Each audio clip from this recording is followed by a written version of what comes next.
Это новости IT. Сегодня расскажем о японских разработках, прошедших крупных якутских мероприятиях и анонсируем хоррор-игру, действия которой происходит в живописных местах Чехии. Поехали!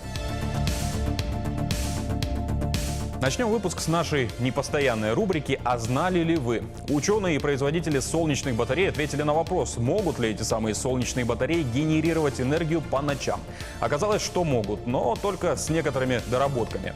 Для этого необходимо включить терморадиационные ячейки, механизм, умеющий генерировать энергию благодаря так называемому радиационному охлаждению. Специальные механизмы помогают инфракрасному или тепловому излучению покинуть ячейку и произвести небольшое количество энергии во время этого процесса. Разработка пока еще не поступила в массовую продажу и сейчас проходит необходимые испытания. Ученые пытаются найти оптимальное сочетание материалов и электроники. Мечтатели заявляют, что усовершенствованные солнечные агрегаты очень пригодятся при создании первых человеческих поселений на Луне и Марсе. Если говорить о реалиях сегодняшнего дня, то пока используют технологию для преобразования отработанного тепла в двигателях. Кстати, о коммерческой энергии. Японские корпорации Toyota и Panasonic объявили о создании совместной компании. Название ей дали не самое запоминающееся Prime Planet Energy and Solution, из которого можно догадаться, что заниматься они будут производством аккумуляторов для автомобилей. Да не простых, а призматических. Предпосылкой к созданию стало единое мнение двух гигантов о том, что аккумуляторы, как источник энергии для автомобилей и других видов транспорта, будут приобретать все большую роль в развитии общества и улучшения жизни людей.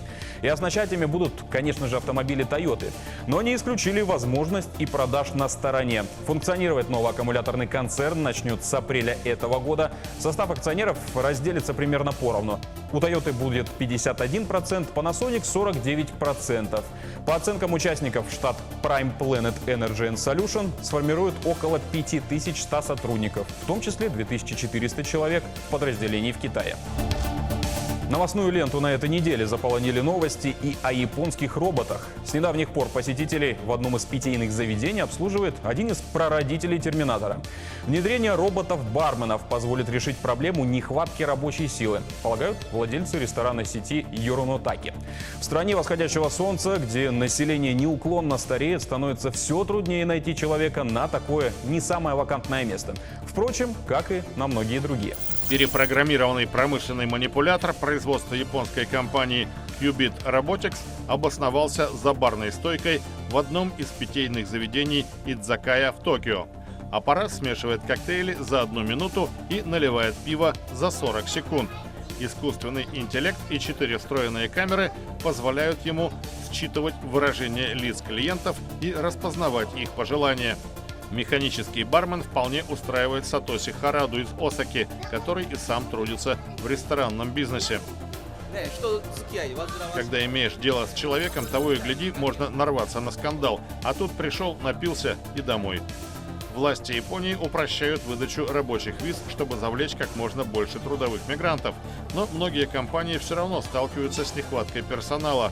Положение будет только усугубляться, поскольку в стране растет число пожилых людей, говорит региональный менеджер ресторанной сети Юронотаки Йосио Мамия. Чтобы решить проблему, мы и установили это.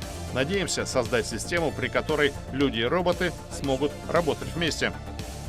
Тестирование робота в пабе со штатом в 30 человек продлится 2 месяца. Администрация проанализирует итоги и примет решение о целесообразности дальнейшего трудоустройства умной машины. Она стоит 9 миллионов йен или около 83 тысяч долларов. Столько же составила бы зарплата за 3 года бармена из рода Homo sapiens. Google впервые раскрыла выручку YouTube.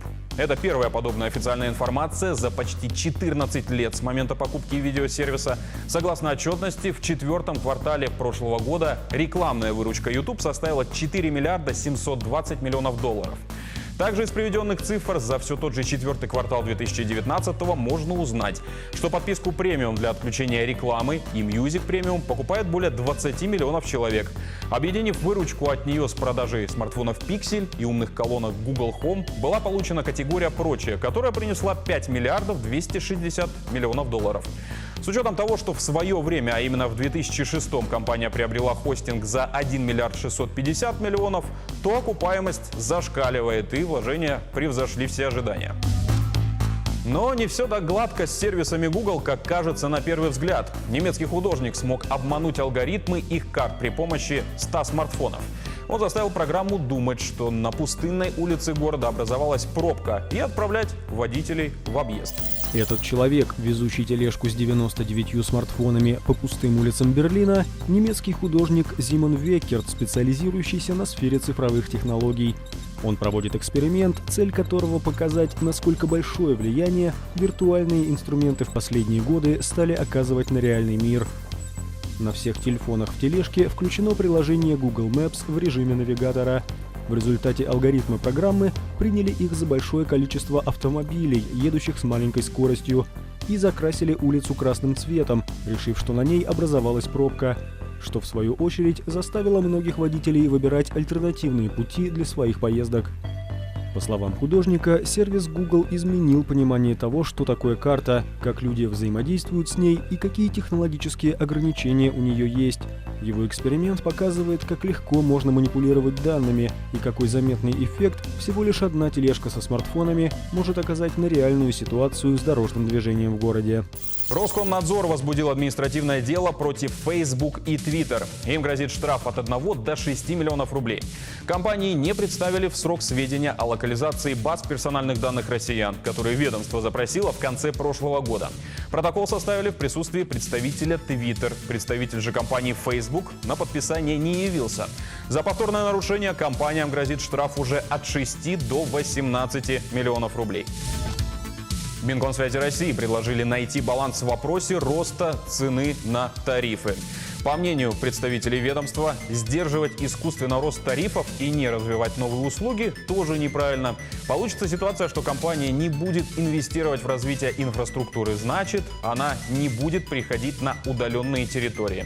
И, как следует из сообщения, в чем заключается этот самый компромисс, ни операторы, ни министерство так и не решили. Тем не менее, ФАС пообещали в скором времени завершить проверку и выдать заключение, является ли повышение обоснованным. Аналитики банка «Русский стандарт» провели анализ покупок россиян в прошедший не так давно киберпонедельник и сравнили его с ноябрьской «Черной пятницей».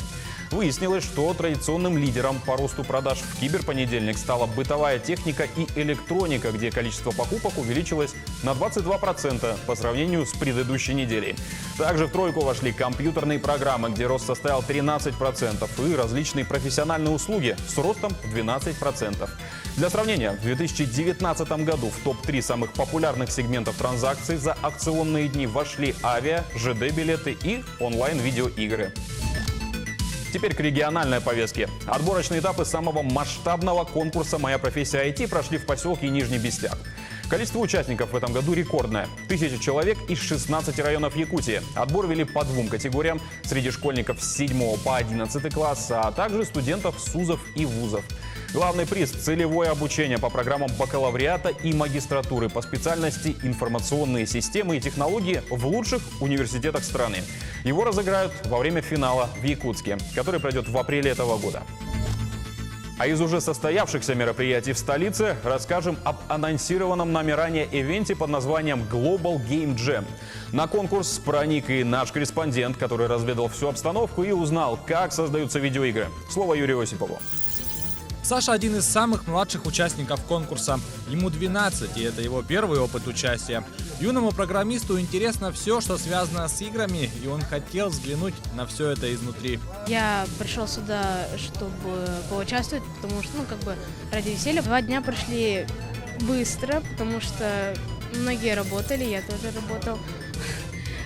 Мы сделали игру про космос, где главный герой — это писец, и он должен спасти не то что космос, а планеты. Его команда — это воспитанники IT-клуба «Видроид», самые юные участники нынешнего хакатона. У каждого есть свои плюсы, кто-то силен в рисовании, кто-то в программировании, кто-то в написании музыки.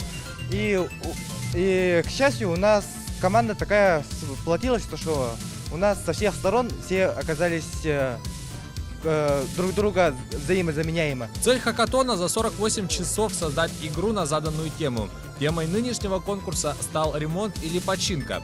В этом году на конкурсе в Якутске приняли участие 110 участников, из которых сформировали 29 команд. ребята, которые совместно разрабатывают игры, любые игры, начиная от настольных игр до компьютерных. Ребята очень качественно сделали продукты, можно посмотреть.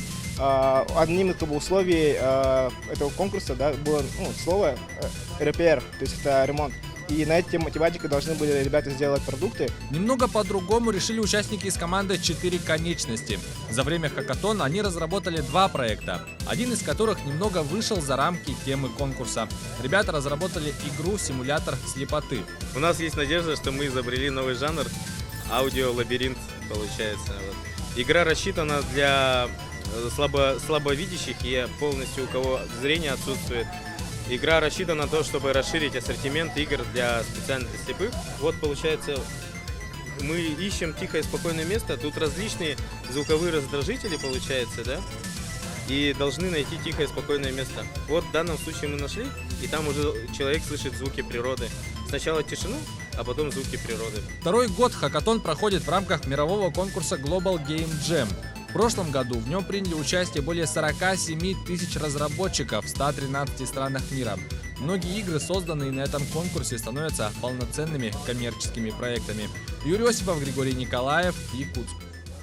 И по традиции в завершении выпуска об игроновостях. Чешская студия CBE Software назвала дату выхода психологического хоррора Someday You'll Return. 14 апреля главный герой Дэниел, ищущий свою пропавшую дочь Стеллу, отправится в древние леса Мордовии. С этим местом как-то связано его прошлое, и он абсолютно не горит желанием туда возвращаться. Но отцовский долг, так сказать, берет свое. Одной из ключевых особенностей хоррора разработчики называют живописные чешские пейзажи, хотя виртуальные леса не копируют реальные. Студия постаралась передать дух богемской природы. По вышеупомянутому миру разбросаны достопримечательности, которые можно увидеть и в настоящей Чехии. В описании тайтла упомянуто и богатство геймплейных игровых механик. В наличии есть крафт, сбор трав, использование смартфона, карабкание и стелс. Кроме того, позаимствована фишка игр в жанре RPG. То есть ваши действия будут иметь последствия, которые повлияют на финал истории. На старте Someday You'll Return выйдет для ПК, а в будущем посетит и платформы PlayStation 4 и Xbox One. Ну а на этом все. Повтор программы, как всегда, найдете на YouTube-канале Якутия24, а также в Instagram-аккаунте yak24.ru. Увидимся ровно через неделю. Всего доброго.